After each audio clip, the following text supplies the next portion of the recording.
ഇടുക്കിയിൽ കാർ കത്തി മരിച്ചയാളെ തിരിച്ചറിഞ്ഞു. കുമളി സ്വദേശി റോയ് സെബാസ്റ്റ്യനാണ് മരിച്ചത്. കുമളി 66 മൈലിന് സമീപം ഇന്നലെ രാത്രിയായിരുന്നു സംഭവം നടന്നത്. കൂടുതൽ വിവരങ്ങളുമായി ഇടുക്കിയിൽ നിന്നും ആൽവിൻ തോമസ് ആണ് ചേരുന്നത്. ആൽവിൻ, എങ്ങനെയാണ് ഈ ഒരു കാർ കത്തിയത്? എങ്ങനെയാണ് ആ മരണം സംഭവിച്ചത്? രാത്രി 8 മണിയോടുകൂടിയാണ് ഈ അപകടം കുമളി 66 മൈലിൽ സംഭവിച്ചത്. കാർ ഓടിക്കൊണ്ടിരുന്നതിനിടെ തീ പിടിക്കുകയായിരുന്നു.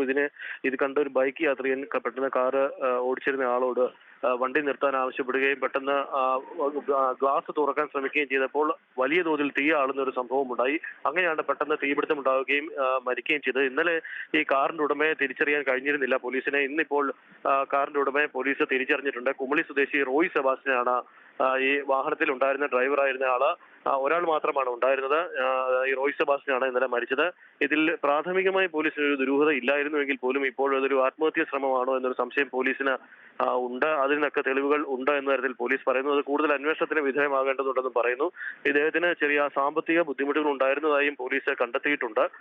അതിന്റെ അടിസ്ഥാനത്തിലും കൂടിയാണ് ഇപ്പോൾ അതൊരു ആത്മഹത്യാ ശ്രമമായിരുന്നു എന്ന തരത്തിൽ പോലീസിന് സംശയം ഉണ്ടായിരിക്കുന്നത്. സ്വാതി. ശരി ആൽവിൻ, ഇടുക്കിയിൽ കാർ കത്തി മരിച്ച ആളെ തിരിച്ചറിഞ്ഞു. കുമളി സ്വദേശി റോയ് സെബാസ്റ്റ്യനാണ് മരിച്ചത്. ആ വിവരമാണ് ആൽവിൻ തോമസ് നൽകിയത്.